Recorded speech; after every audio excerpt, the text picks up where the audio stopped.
La trêve de Mario Benedetti. Mercredi 27 février. Aujourd'hui, 7 nouveaux employés sont arrivés au bureau. 4 garçons et 3 filles. Ils avaient l'air paniqués et de temps en temps, ils s'adressaient aux vétérans un regard de respectueux envie. On m'a collé les 2 gosses, un de 18 ans et l'autre de 22 ans, et une jeune fille de 24 ans. Mais voilà un vrai chef maintenant. 6 employés sous mes ordres, rien que ça. Et pour la première fois, une femme. Je m'en suis toujours méfiée pour les calculs. Et puis, lorsqu'elles sont indisposées ou à la veille de l'être, si elles sont normalement inintelligentes, elles deviennent un peu idiotes. Et si elles sont un peu idiotes, elles le deviennent complètement. Les nouveaux n'ont pas l'air mal. Le garçon de 18 ans est celui qui me plaît le moins. Il a un visage sans force, frêle, un regard fuyant et mielleux.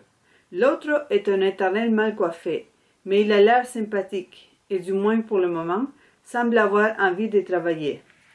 La jeune fille beaucoup moins, mais elle comprend ce qu'on lui explique.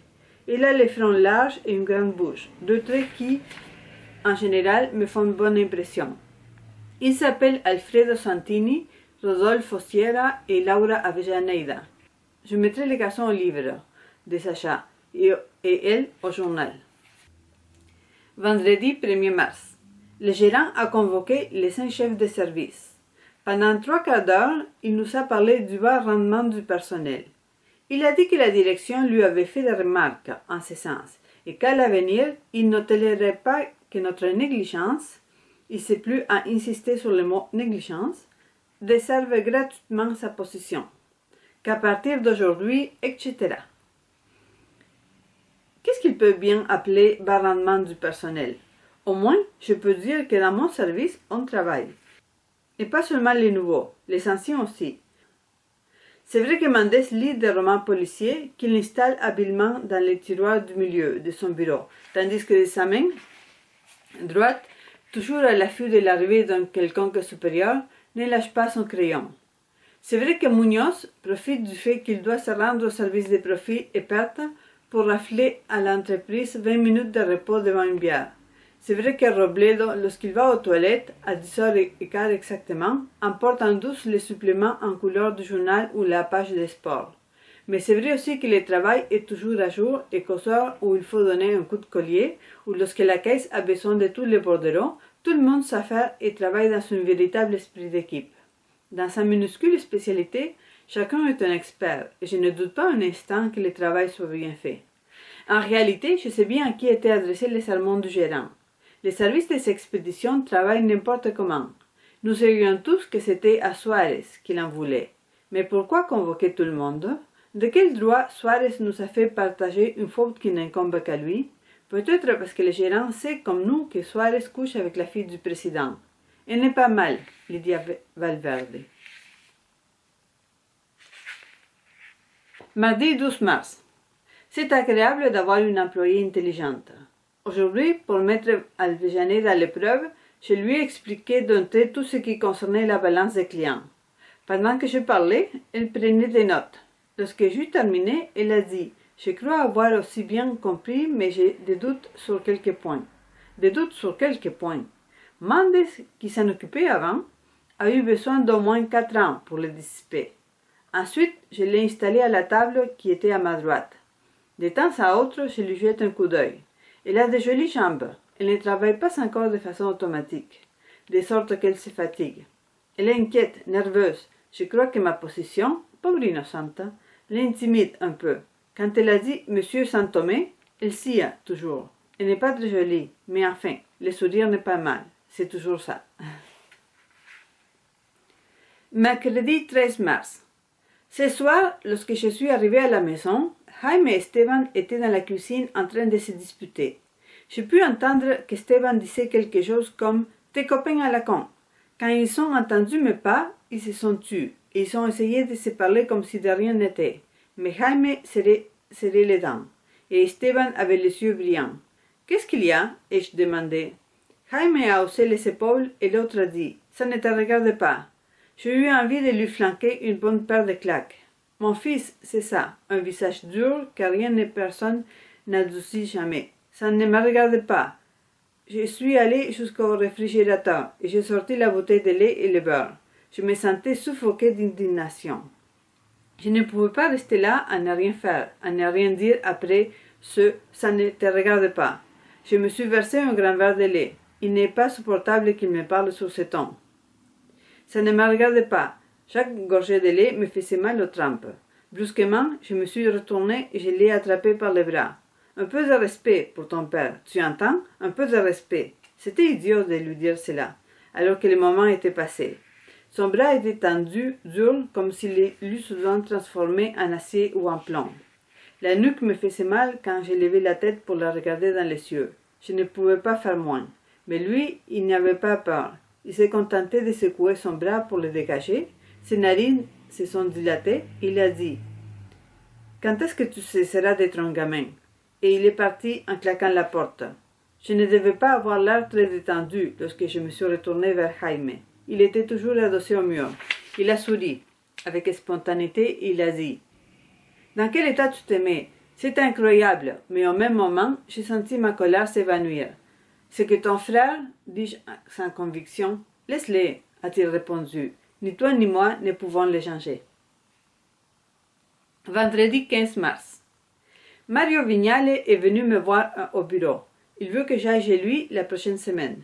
Il dit qu'il a trouvé des vieilles photos de nous tous.